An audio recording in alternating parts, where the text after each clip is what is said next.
Klay Thompson, you just salvaged your season, my man. What an incredible game-winning shot in a game that Kylen, I thought, was way too close for comfort.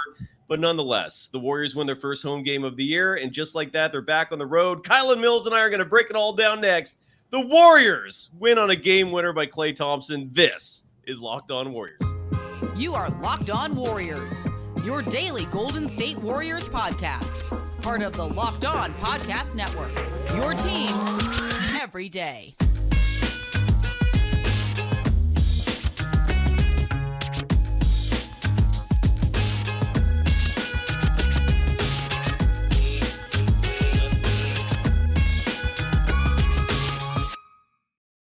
Thank you for making Locked On Warriors your first listen every day. We're free and available wherever you get podcasts and on YouTube. We're part of the Locked On Podcast Network, your team every day. Tonight's episode is brought to you by FanDuel, the official sportsbook of the Locked On Podcast Network. Make every moment more. Right now, new customers get $150 in bonus bets with any winning $5 moneyline bet. That's $150 if your team wins. Visit FanDuel.com/lockedon to get started. You can follow Kylen Mills on all social media platforms at Kylen Mills. Super easy. It's her name. You can follow me, Cyrus Saatsaz, on Threads. I got to get that X out of the graphic below me. Again, on Threads at Dog Wild. That scene is blowing up. Kylen, it was a hell of a game.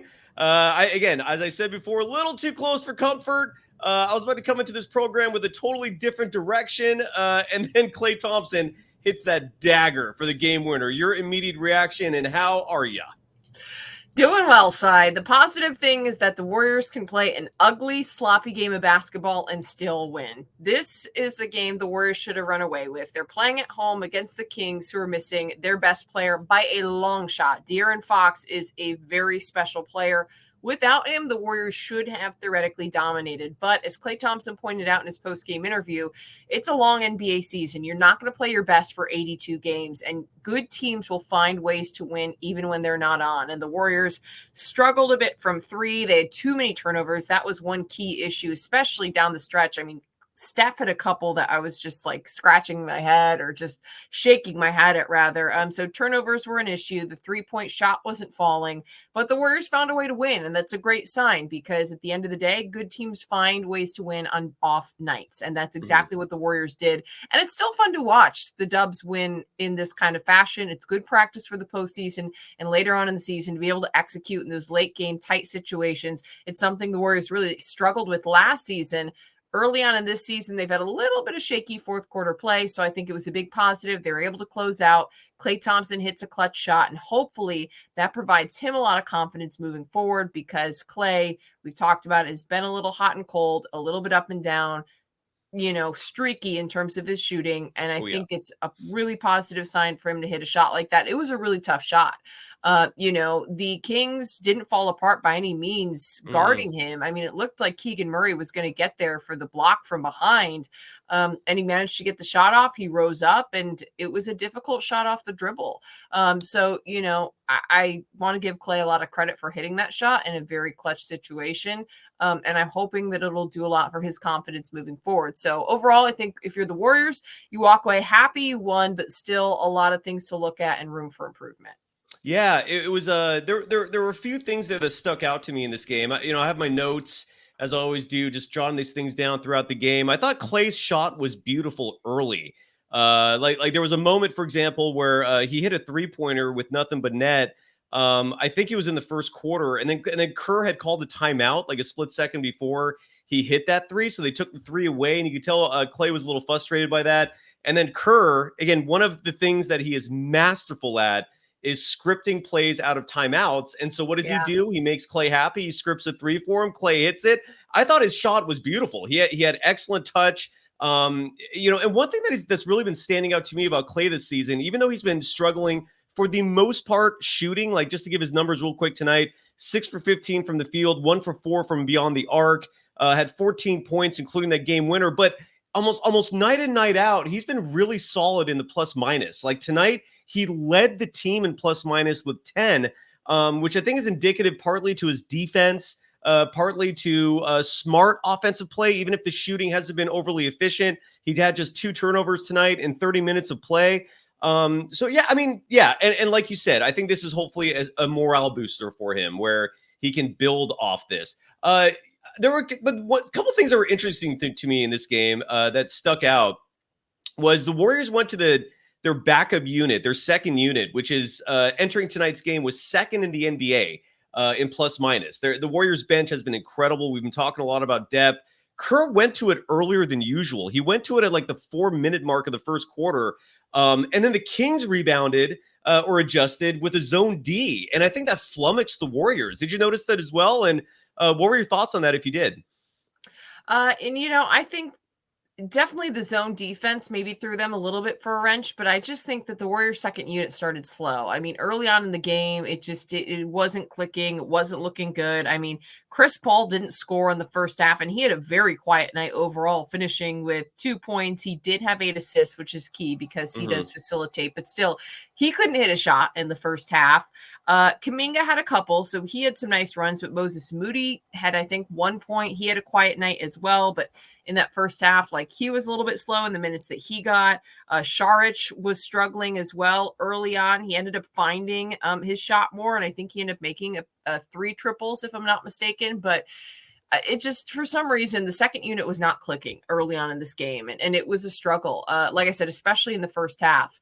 But, the Warriors were able to grind it out and, were able to get the win. So that's, all the positives you can take away. I still feel confident in the Warriors bench. Basically, that's, my biggest takeaway. Not the best night, but I do think the Warriors do still have that depth that's going to be key later on in the season. Oh, for sure. And I think Kev and Joe both nailed it perfectly. Kev writes, because the starters kept blowing leads. Yeah, the starters were just really slow out of the gate tonight.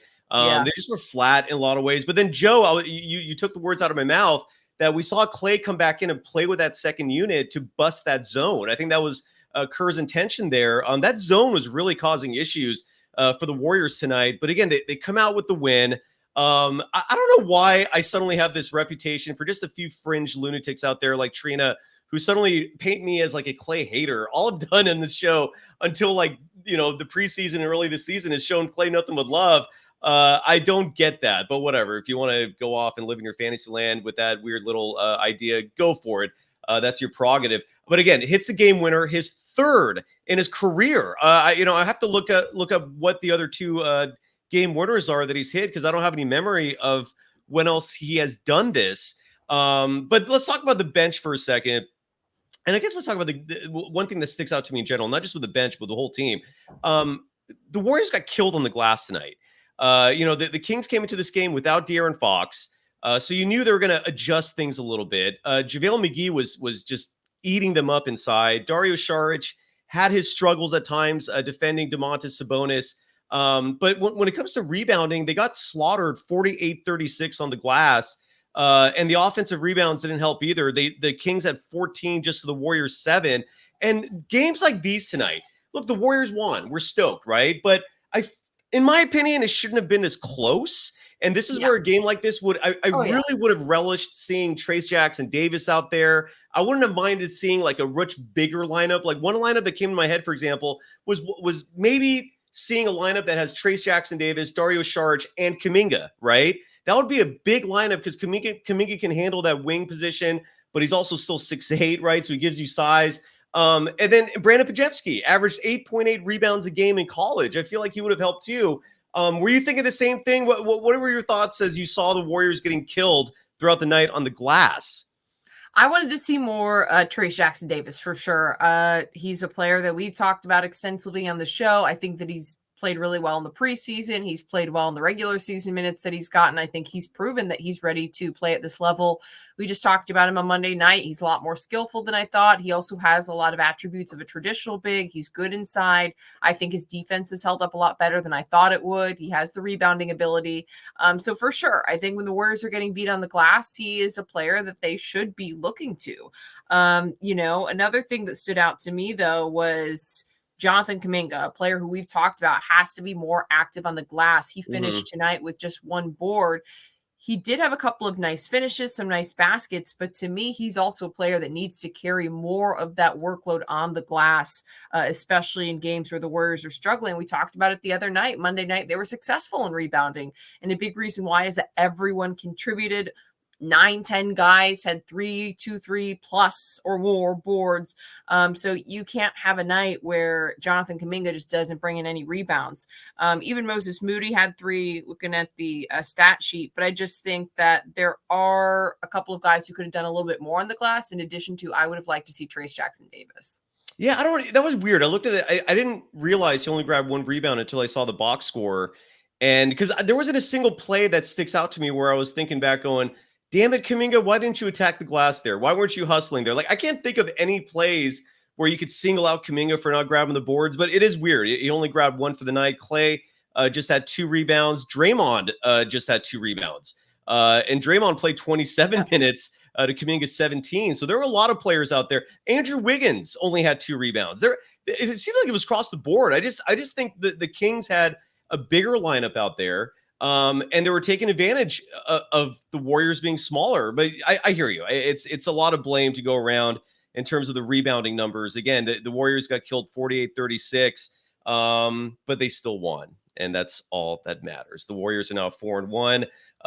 We got to come back in just a moment. After I give some love, we got to give some love to our one sponsor for this evening, and that is FanDuel, the official sponsor official sportsbook, of the Locked On Podcast Network. Let me get that graphic up there. There we go. FanDuel. And score early this NFL season with FanDuel, America's #1 sportsbook. Right now, new customers get $150 in bonus bets. You get that if you just win a $5 money line bet. So, for example, if you had bet on the Warriors tonight, who I believe were 7.5-point favorites, did not cover that spread, but you don't need a spread with the money line. So all you would have had to do is bet $5 on the Warriors to win. You would have won that bet, and then FanDuel would have put in $150, just slid it right in there, not into your DMs, but into your account. And you would have had 150 bones to play with right there. So if you're thinking about joining FanDuel, there's no better time to get in on the action. We still have NFL action. The NBA's in full steam. If you want to bet on hockey, if you want to bet on, I feel like soccer is year round. Is there ever a time of season when there is no soccer season, Kylen? It depends on what kind of soccer, but internationally, no, because if you follow leagues overseas, then yeah, there's always something. There you go. And so FanDuel can always be there for you 24/7 because there's always something to bet on. Visit FanDuel.com/lockedon and kick off the NFL season. FanDuel, the official partner of the NFL. You are Locked On Warriors, your daily Golden State Warriors podcast. Part of the Locked On Podcast Network, your team every day. Thank you for making Locked On Warriors. Sorry, I'm like fumbling over my words. Thank you for making Locked On Warriors your first listen every day. For the everydayers, Friday night is another game. The Warriors are back on the road, and as with every post-game show, unless we otherwise let you know, make sure you catch us right here for the live action. This Warriors team is now 4-1, Kylen. People, by the way, you folks can follow Kylen Mills on all social media platforms at Kylen Mills. You can follow me, Cyrus Saatsaz, on Threads, not that X down there. I'm going to get that fixed right away. On Threads, at Dog Wild. So did you notice a play, by the way? So the other night, I pointed out and that Steve Kerr, I just didn't think it was very smart, but whatever. Steve Kerr was pointing to his head the other night. I don't know if you noticed this. I think this was a show I did with Greg Silver. And this was the Rockets game, I believe, where Jonathan Kuminga committed a dumb foul. And Steve Kerr was, the cameras went to him. He was like, he was doing this gesture to his head, like not a smart play, right? And then tonight, you saw him, the Warriors called a timeout, and he was like yelling at Moses Moody. I don't know if you saw that, but basically it was a play. And again, the Warriors were sloppy tonight. I don't know if you mentioned the turnover numbers, but just to remind people, the Warriors tonight finished, if I have this box score correct, 17 turnovers. Say it again. I'm sorry. 17 turnovers to 12 for the Kings. And one of those turnovers was Stephen Curry, who himself had 7 of those turnovers tonight. One of those 7 turnovers was a pass to Moody. And Steve Kerr called the timeout right away, and he was yelling, "Wake up!" at Moody. Like just yell, like he didn't think Moody was alert enough to come to the ball, to come back for the pass. Later on, towards the end of the game, I don't know if you noticed this, Draymond Green was livid at Moody because he thought Moody should have cut to the basket for a pass. Would have been a sketchy pass. I don't know. And I don't know if, in all honesty, if Draymond was yelling specifically at Moody. I don't know if you saw either of those two plays. Does that matter to you? Is that just part of the game? What are your thoughts on that, Kylen? I didn't notice where you mentioned during a timeout that Kerr was yelling at Moody. I know exactly the play you're talking about. There actually were two different plays where Curry, well, there was another one that I think almost was a turnover, but where Curry was trying to connect with Moody and then ended up turning the ball over. I mean, he could have checked to the ball for sure. I also think it was a little bit of a telegraphed pass, and some of the blame does have to be on Steph. As much as he is a vet, there are still times where he can clean up his turnovers. You just mentioned the numbers for Steph, way too high. He had a series where he had like 2 or 3 in a row, and you're just like, Steph, come on. And you could see he was frustrated with himself. He's aware of it.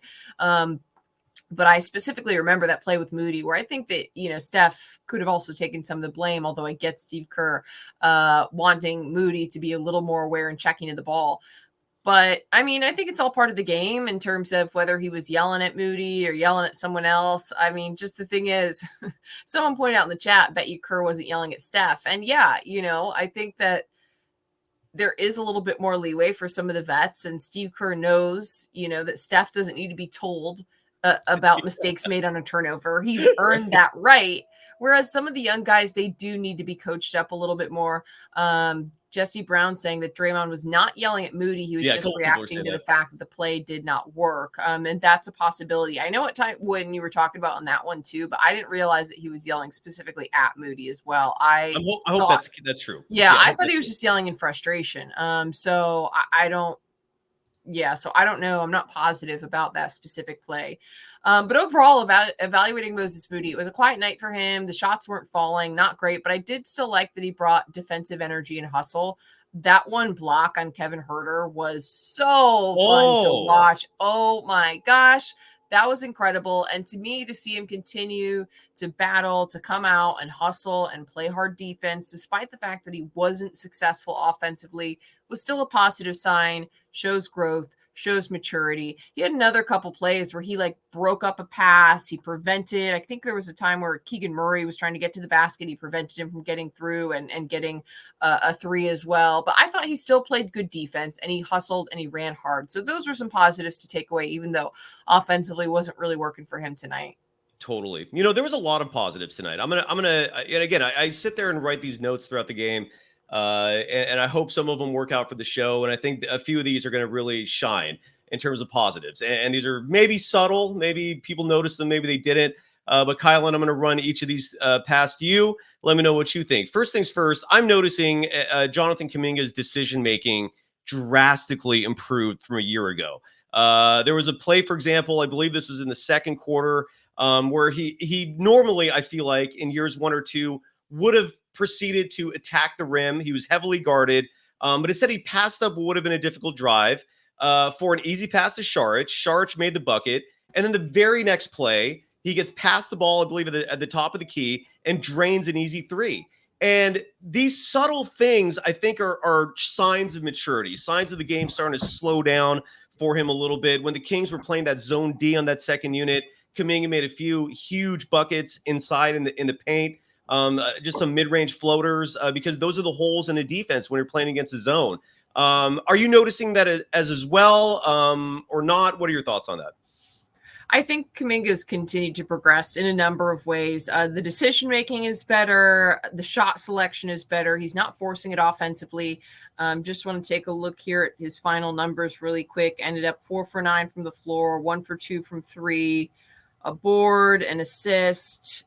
He did finish with 12 points. And then I was trying to remember, he did have a steal, which I thought was another positive sign. Decent defensively, just 1 turnover and 2 fouls. So I think there are a number of ways that he's just continuing to make better decisions and to be just a smarter and more mature player. I think that's certainly one of them that you pointed out. But I just think overall, he definitely has made significant progress. The only area that I see room for it, not the only, but the biggest area I see room for improvement is just trying to get the rebounding numbers up night in and night out, because we've seen nights where 6-7 boards, he pulls them in, and then other Yeah. nights like tonight where he's just super quiet. So just trying to consistently get on the glass. I agree with you though. Something you said earlier was, I don't know if there was one or two plays that stand out to me where it was like, oh my gosh, because that has happened before. It was like egregious that he like didn't go after the ball, but still he also needs to be proactive, especially with the Warriors' lack of size. When they're going up against a bigger lineup like the Kings have, he does need to look to be more aggressive and, over the top. But I'm happy with the progress Kuminga's made this season. I think that he looks much more mature than a year ago.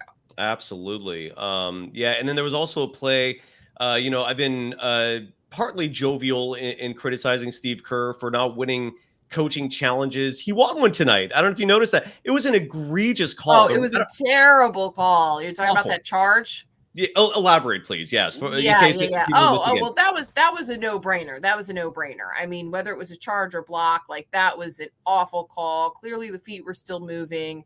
Steve Kerr was right on the money in challenging that. Right, like that was a no-brainer. Like I think everyone who saw that, you saw the feet moving. Like that absolutely should have been a defensive foul. There was no way that was an offensive foul. His feet were not set. So that was just to me. Bad call, no questions asked, but I'm glad that Steve Kerr won a challenge. No matter how he got it done, even if it was an obvious call, fair enough. I was glad to see him win that, but it was a terrible call. Like it was awful. It was awful. And I feel like I've singled her out before for just missing some blatant ones. That was really bad.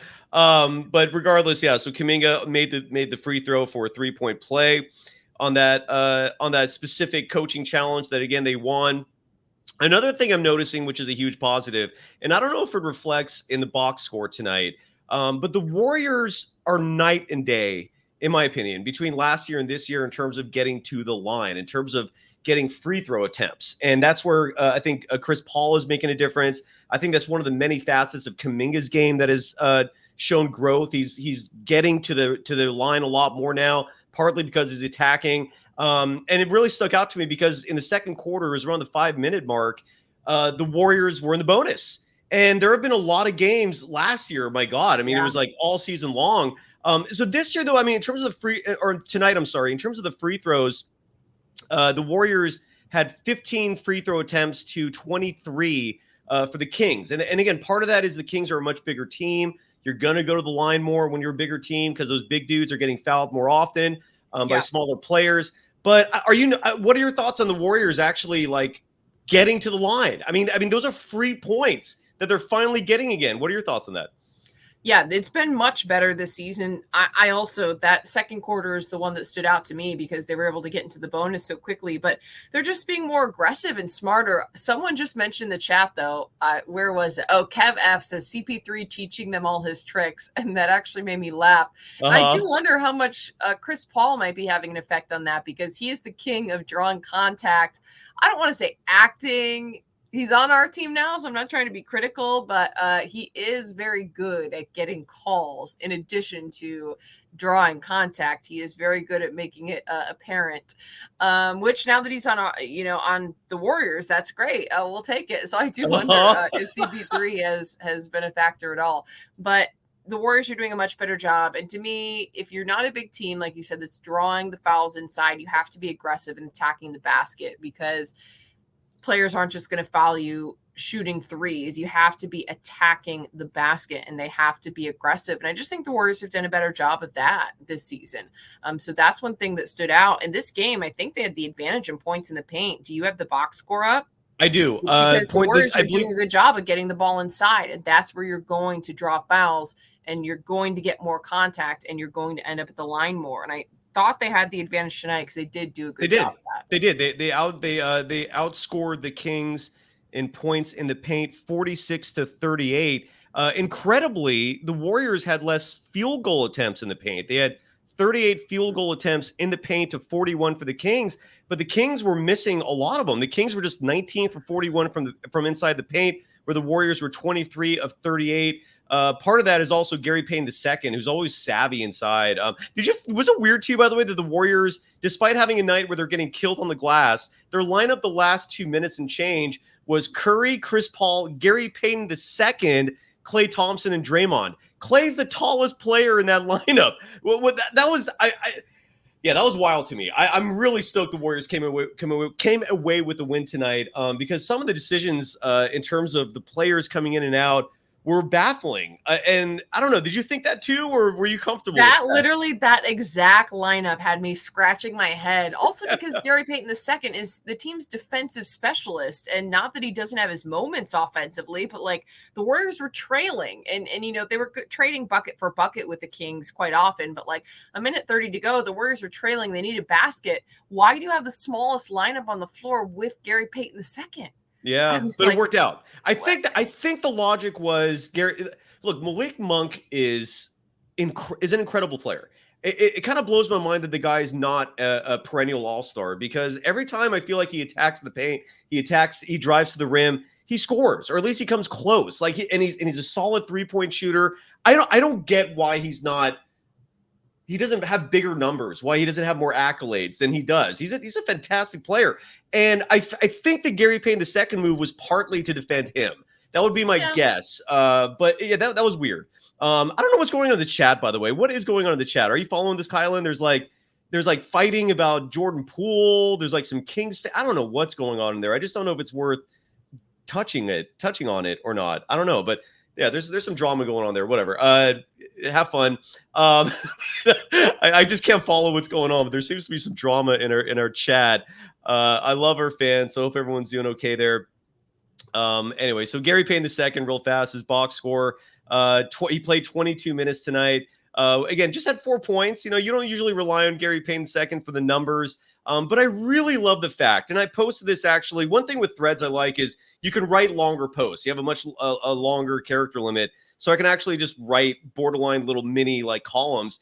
And I gave Steve Kerr his due. And if I do a show tomorrow, I'm going to dedicate the show even more so to Steve Kerr, because I think he's doing a solid job this year. And one of the things he's doing that I think is great is giving Gary Payton II minutes. Like that was one thing that 2 years ago, look, they won the title, but it was a point of contention for me, because Gary Payton II 2 years ago didn't even make the final roster. He had to clear waivers, and then the team decided to not go with Avery Bradley. They went with Gary Payton II instead. It took him a long time to start earning minutes in the rotation.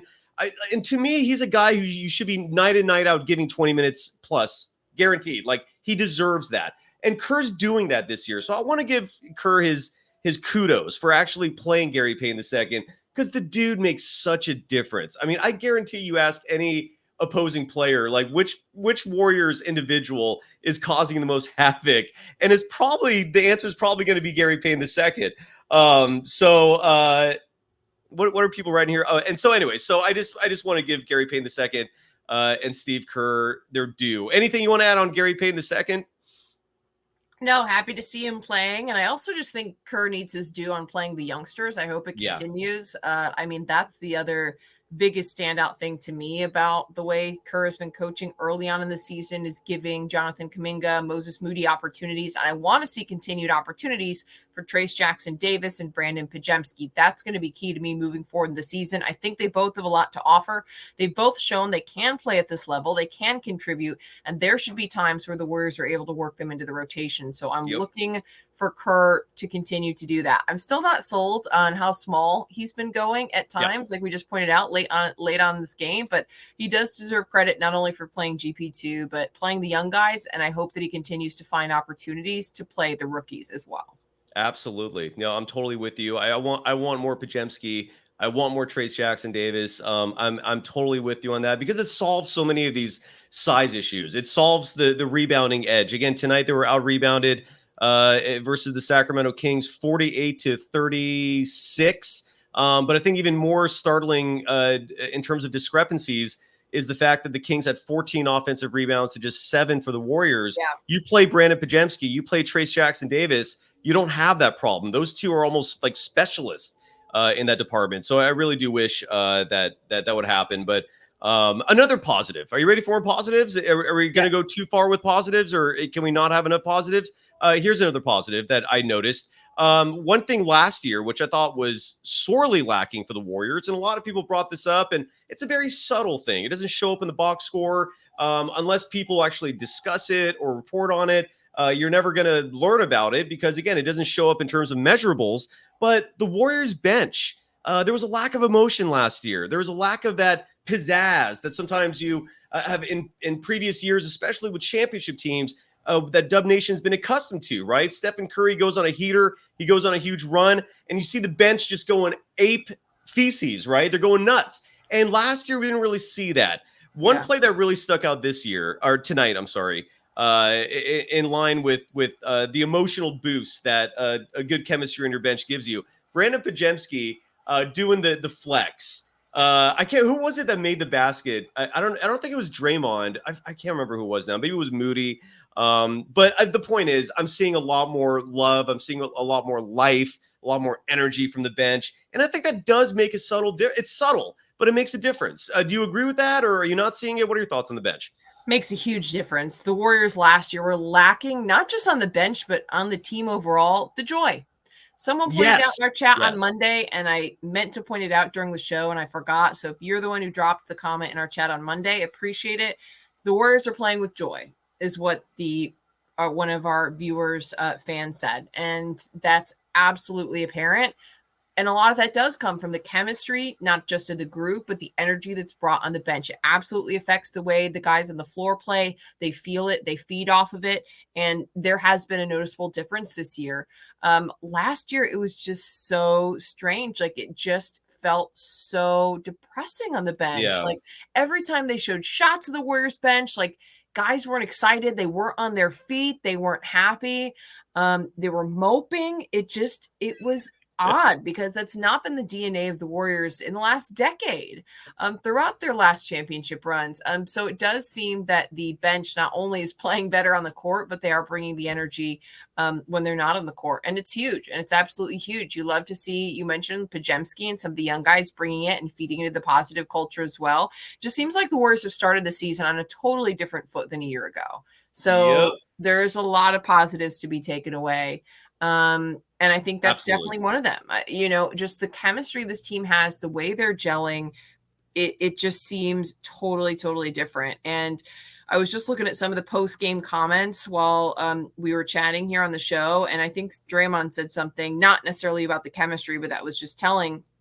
He said that he feels like the makeup of this Warriors team is what's going to lead them to success in the postseason. He said, This team has size, we have depth, we have ball handlers, we have scorers, we have shooters, we have defenders. I can walk in the locker room, look around, and know when it comes down to it, we're always going to have a shot to win.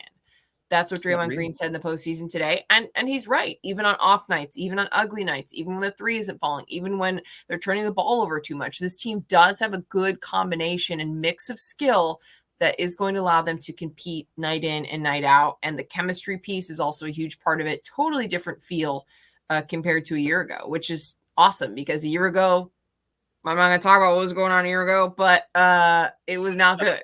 It was not good. We'll just say that. Ken Mamba asked, this is based going off what Charles Barkley said the other night, saying the Warriors are cooked. Saying they're the fourth best team in Cali. No, absolutely not. And I want to touch on the Nuggets in a second because they lost their first game of the year tonight as well, because they're clearly the standard bearer for who the Warriors have to overcome. I was trying to find. Yeah, go ahead. Sorry, were you saying something? I was going to say, did you watch the Suns Spurs game? Yes, that was a wild one. That was a very wild one. Yeah, it was. It was crazy. Interesting action happening around. So I just brought it up because the Suns are another team to kind of watch in the West. If we're going to talk about the Suns, I want to raise attention to the NBA to check them out for load management. You have two of your three superstars sitting out night after night for minor injuries. Why don't you do a little investigating there? Check out what's going on with that load management, because a minor back strain, a minor foot injury, and you're sitting out games left and right. Yeah, I thought load management was supposed to be banished. By the way, Steve Kerr, real quick, let's hear from him. He explained Gary Payton II's the reasoning for playing Gary Payton II at the end of the game tonight. We were just talking about that a moment ago. Here's Coach Kerr. You close with GP2. It was that specifically a Monk matchup. Yeah. And no Wiggins again to close. It's just the way this is going to work sometime. Yeah, I mean, no Wiggs, no loony the last 3 minutes, but that, it doesn't mean it's going to be like that all the time. It was a matchup thing. They went smaller, which is when we went to Gary, when they brought Monk in, I think around the 3-minute mark, and Gary's our best matchup against him. See, that's why you come to this show, folks. That is why you come to this show, folks. We told you exactly. That's the reason. You were on why. the money. Yeah, you were on the Yeah. money. And that made the most sense. It just still was such a small lineup. I was just kind of like holding my breath. One last positive in my notes, and I think we have time for this real fast. I thought Klay Thompson late in the game double teaming Sabonis, because Sabonis kept eating Sharch up. Look, Sharch he's not perfect. I love him on this team. The fact that he stretches the floor offensively is huge. I noticed him toughening up in the game, like his rebounds started to have a little extra vigor to him, but he was having a hard time defending Sabonis. And there was a play, again, it was either late third quarter, maybe it was in the fourth, but Klay came in there and double teamed him. And I think he got a block and caused a turnover. I thought that was huge. And it's a little thing sometimes that make all the difference in the world. So kudos to Klay Thompson, wrapping it up back to him, hitting the game winner. Any final thoughts, Kylen, on the Warriors? Now 4-1 to start the season. They have the second best record in the NBA, or at least in the Western Conference, and it's a tough Western Conference. So for the Warriors to be 4-1, very impressive. Your final thoughts? 4 straight wins. Now they got to get it done more on the road. So big test to come, and we'll be back at it soon. Absolutely. Yeah. Whatever's going on in the chat tonight, I hope you all worked it out and find peace. But great show as always, Kylen. Thank you so much. Thank you to everyone joining us. 9:45. Look, geez. And when I say 9:45, I don't mean the time. That means that's how many people are literally in our stream right now. That is incredible. I can't thank you folks enough. We'll be back at this Friday, if not sooner. Thank you, Kylen. Thank you, everyone. We'll be back at this soon. Bye-bye. Night. Good stuff. Good stuff. All right.